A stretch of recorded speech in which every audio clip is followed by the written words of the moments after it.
Yes. Okay, so the next important point relating to our chapter 8 is on abbreviating the sentences.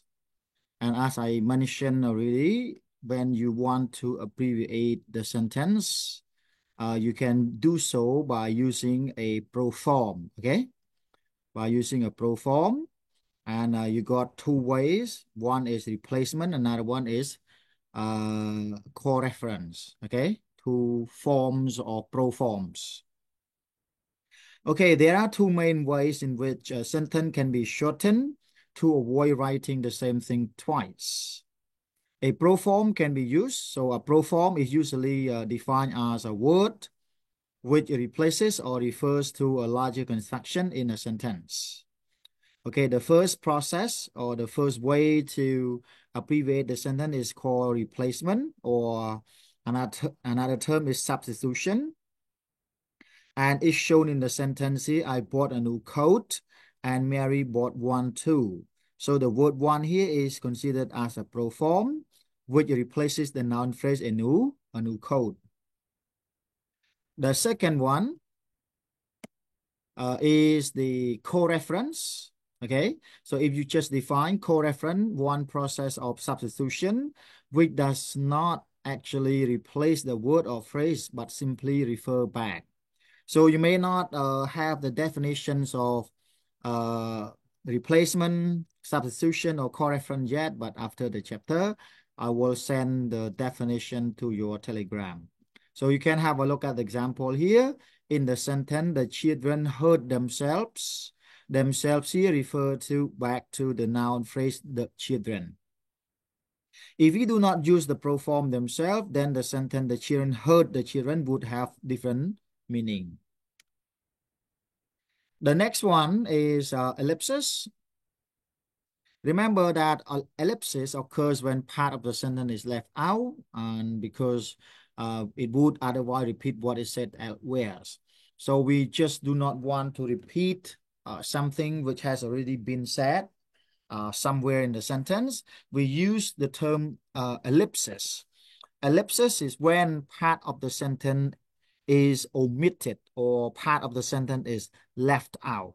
The reason is because we do not want to say the same thing twice. So you can have a look at the example here in the sentence. I would like to eat the biscuit, but I won't. In that case, part of the sentence here is being elliptical with the word eat, the biscuit being omitted. We use, ellipses to achieve a more acceptable economy of statement. We don't want to say a lot, okay? We just want to make it shorter in our conversation because we want to have, a more acceptable economy of statement. Here, if you do not use ellipsis in this conversation, and then you will have a longer one. As I mentioned here, example like, where are you going? I'm going to the shop. Why are you going to the shop? I am going to the shop to get some bread. Is John going with you to the shop to get some bread? You see, this conversation is a bit long because the partner, the conversation partner, does not or do not use ellipsis in this conversation. So in order to make it short, to achieve a more acceptable economy of statement, you may begin by saying, where are you going? To the shop. Why? To get some bread. Is John going with you? So this is going to be, a shorter conversation since sentences are being, a part of the sentences are being omitted or being left out because we do not want to repeat it. The next one is disjunct. Okay. The term disjunct, I believe that everyone learned somewhere, sometimes already in the past, but you just do not know what they are called. Here, if you look at the term used in our applied linguistic, the term is actually called disjunct. Disjunct can also be called sentential adverb, as you can see here, sentential adverbs. How do we define the term disjuncts then here? Disjuncts are adverbs which show the speaker's attitude or evaluation of what is said in the rest of the sentence. So yeah, as I mentioned already, you probably use this already in your sentence. You use all of this to begin what you are going to say next in your sentence. I remember that all of these sentential adverbs or disjuncts are used in order to show your own attitude, your own evaluation, your own emotion to what you are going to say next in the rest of your sentence. So you can just have a look at some examples of disjuncts here. So you probably begin like frankly, honestly, okay, literally, briefly, speakly, to be honest, frankly speaking, confidentially, curiously, foolishly, regrettably, undoubtedly, hopefully, fortunately, unfortunately, professionally speaking, broadly speaking, and publicly speaking. So all of these are considered as disjunct, okay? Those adverbs, remember, disjuncts are adverbs which are used at the beginning of the sentence in order to show your attitude or your own emotion or evaluation of what you are going to say next in your sentence. And you all use this in your speaking, like when you want to say something and you just want to be honest, like to be honest, I don't know the answer. For example, here you begin your sentence with the adverb to be honest, and you are trying to be sure, just to tell other people that honestly is that you don't really know what the answer is. Okay, you got my point, everyone.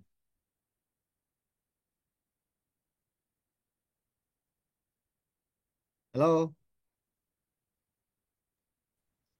Yeah, teacher. Okay. Sometimes when you want to say something like there was a car accident. There was a car accident. And you may begin by saying, fortunately, nobody got injured or nobody got seriously injured, for example. Okay. So here you use the word fortunately. Okay. These are used in speaking.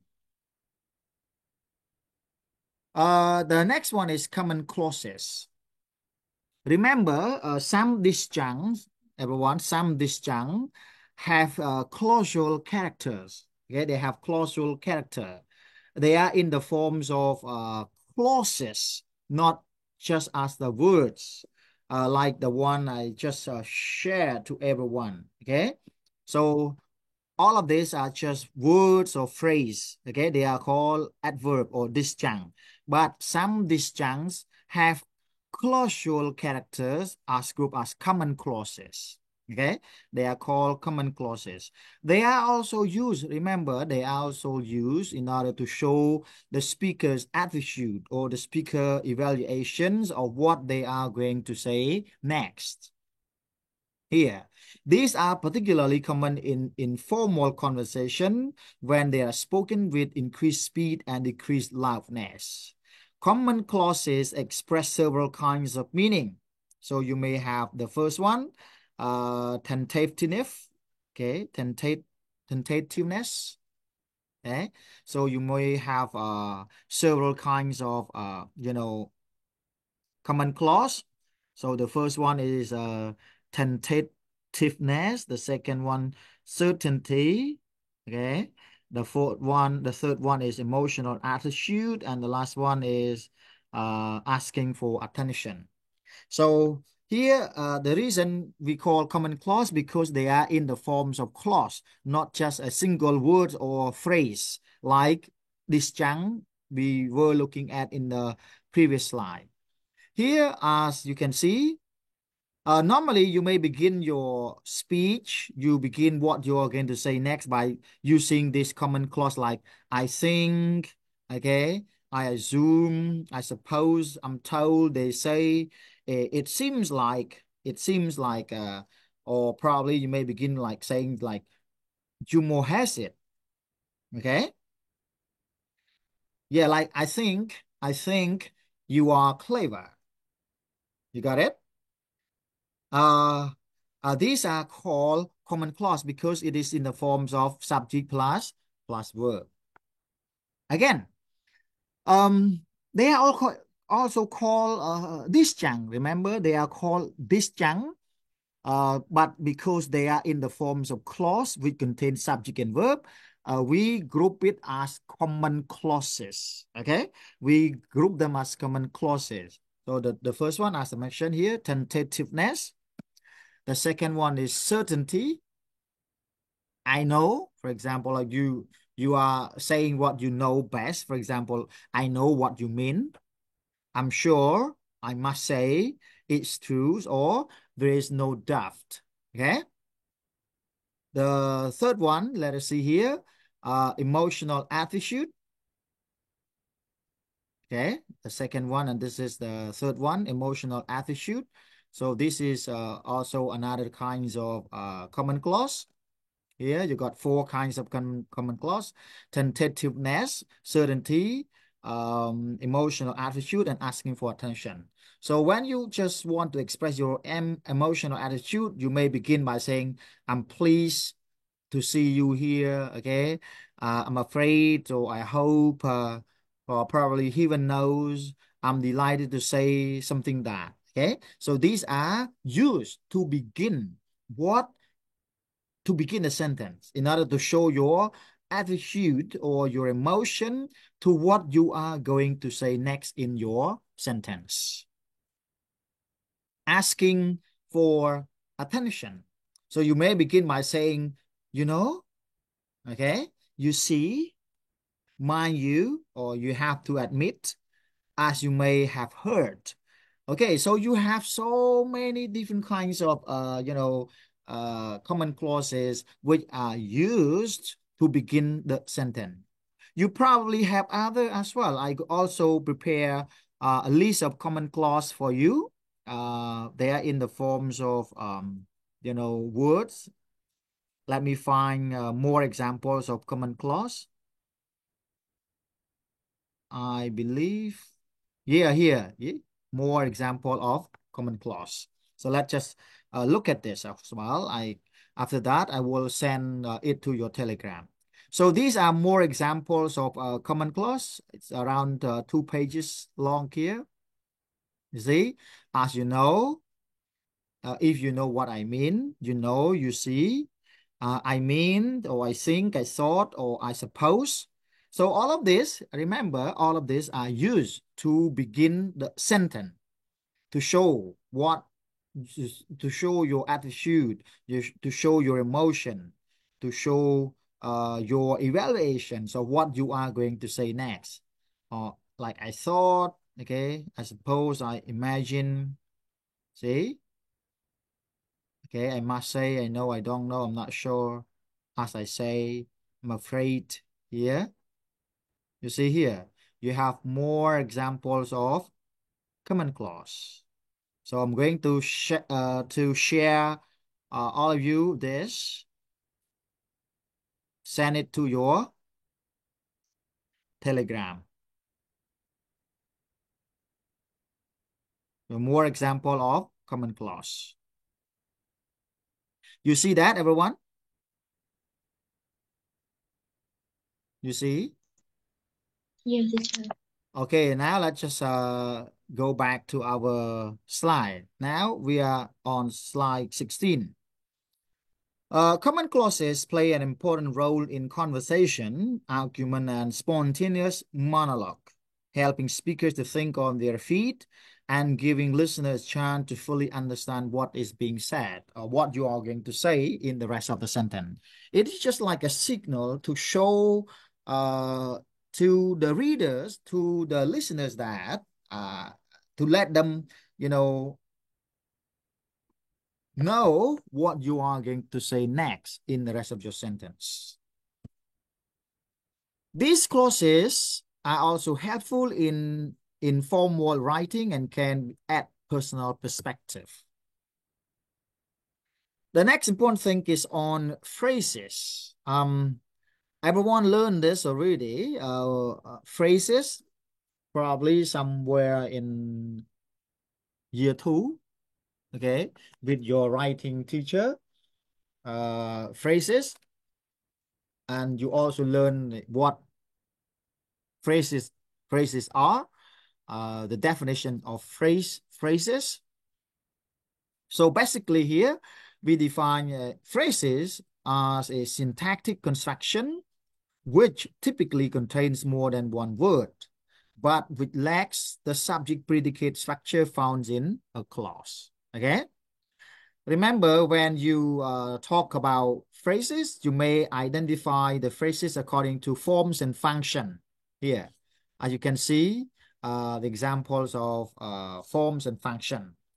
According to the forms in English, phrase can be prepositional, okay, can be verbal, which include participial, gerund, and infinitive. Verb phrase, you may have, a positive phrase, you may have noun phrase, okay? So you got different kinds of phrases. Right, so let me just talk about phrases a little bit. So generally, when we talk about phrases, okay, you basically look at the forms. One is to look at the forms of phrase, okay? When you look at the form, the phrase can be prepositional phrase, okay? As you learn already, you may have a positive phrases. You may have a verbal phrase, okay?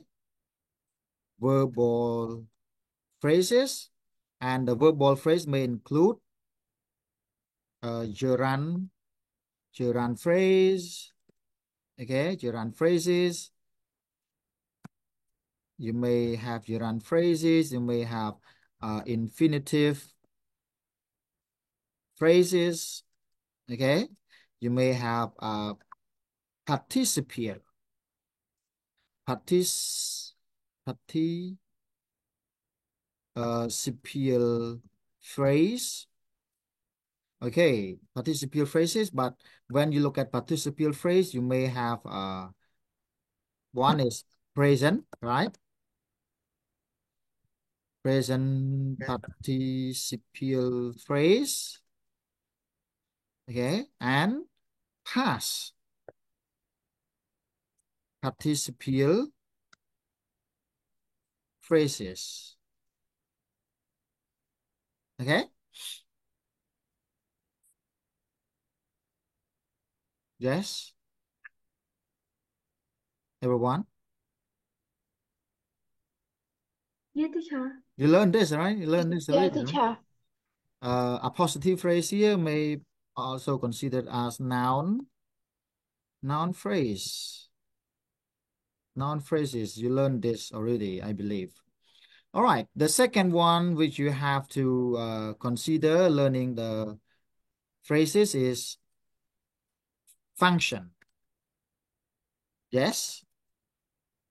Okay? You look at the function of phrases. When we talk about function, phrases can be what? Can be noun, right? Can be verb, can be adjective, okay? Can be what? Can be adverb. Is that correct, everyone? Hello? Yeah, teacher. Oh, you Yeah, probably teacher. have another one here. D, verb phrase. Okay, verb phrase as well. Verb phrases. So prepositional phrase, a positive, a verbal phrase, and verb phrases. So when we talk about the function, it can be, as I mentioned, noun, verb, phrase can be noun, can be verb, can be adjective, can be adverb. Okay, so let's just go back to our point. If you need example, tell me, okay? According to function, so let me just highlight this a bit here. According to form, sorry. According to forms, one, when we talk about phrase, we may be looking at forms and we may be looking at function. Okay. The next one is reporting speech. It seems like, our chapter 8 here covers every important aspects of English grammar, but I'm not going to focus much on others, as you all know. Okay. You may need to just look at those on your own. It's going to be very brief explanations on, the important aspects of the English grammar. So the next one is reporting speech.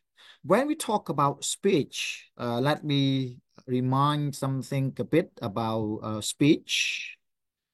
Okay, when we talk about speech, you may have two kind of speeches, right? Everyone, speeches. You may have direct speech, yeah, indirect speech.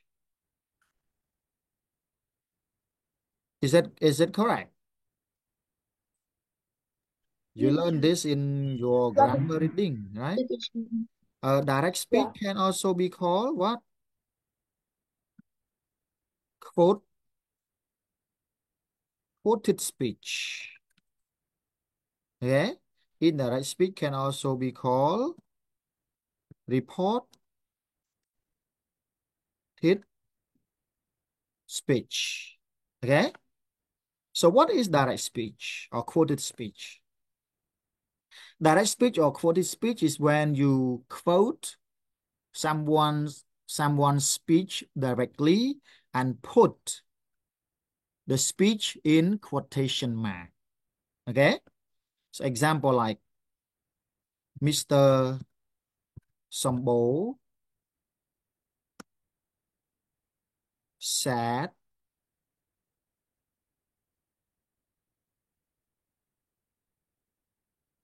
uh, he doesn't want to teach online. Okay? So direct speech is when, okay, is when the original speech is being quoted in quotation mark. Sorry, here, not he. I, I mean the original one. I don't want to teach online. Okay, Mr. Sambot said, I don't want to teach online. So this is my original speech, and you reported by putting my original speech in quotation mark. Okay, so if you are supposed to report my speech, okay, you may begin by saying, Mr. Sambo said that he didn't want to teach online. So here, the first one is the direct speech, and uh, The second one is what we call indirect speech or reported speech. Remember, when you want to report someone's speech, okay, when you want to report someone's speech, you can do so, okay, by first reporting it directly, or by reporting it indirectly. Okay. Example, like as I mentioned, I say, I don't want to teach online. For example, this is my sentence. It is said by me. Okay. I say this sentence. I don't want to teach online. And then you can report my speech here. As I mentioned, you can report my speech here in two ways. One is to report what I said directly. Okay. When you report my speech directly, you put it in quotation mark. That is the reason why direct speech can also be called quoted speech. Quoted speech is when the original speech is being quoted here, putting in quotation mark. This is what we call, everyone. This one is called, what do we call it? Opening quotation mark. Okay, and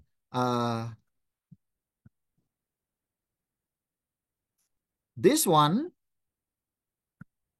is called closing quotation mark.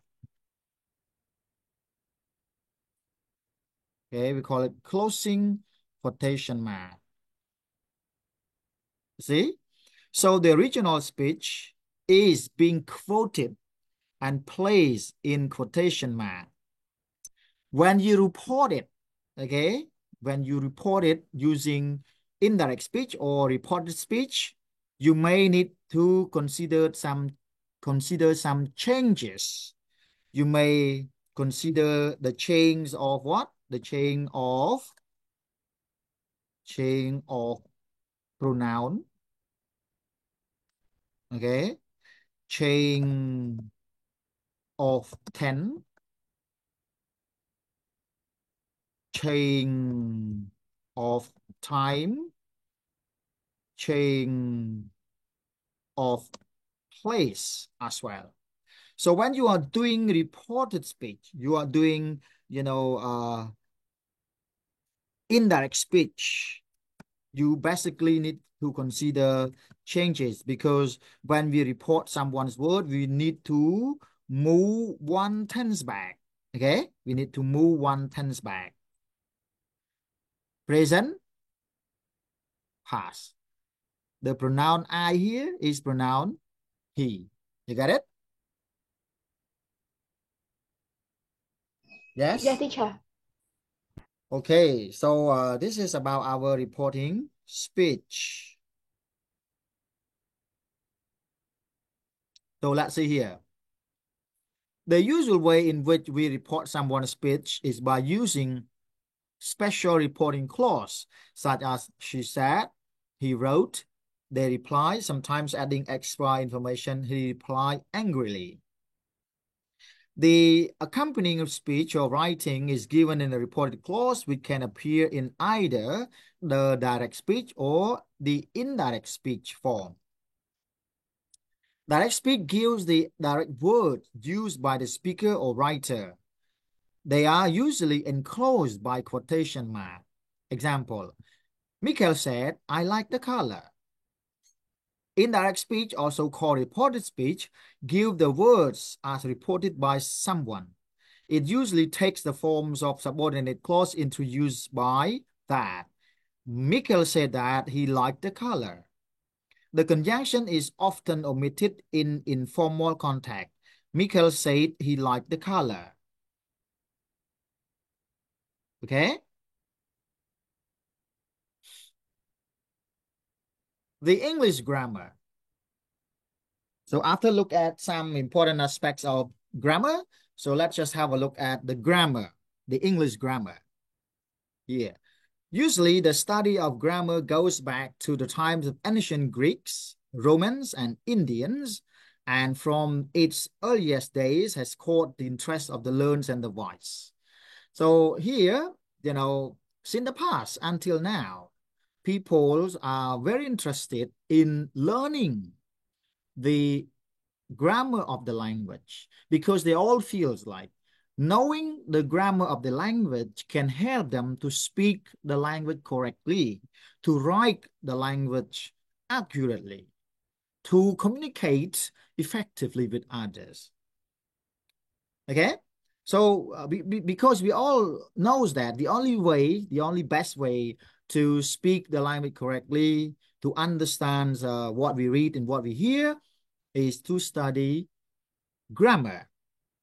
Okay, so the fundamental purpose of language is to make sense, to communicate intelligibly. The rules controlling the ways a communication system works are known as its grammar. But remember, as I stated somewhere in our previous semester, there is not a completely satisfactory way of describing the grammar of any language. Okay, that is the reason why we tend to be looking at the grammatical terms. Okay, such as noun, we will look at the important characteristic of nouns. What noun can be, what we can actually use noun for.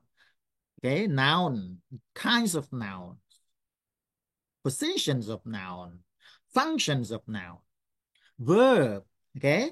Because only best way of helping you to understand how the grammar works in the language is to understand the grammatical terms. Because we use noun as the subject, putting noun together with the verb, okay? Noun together in the sentence with the verb, forming it as a subject, verb, object, in order to form a complete sentence.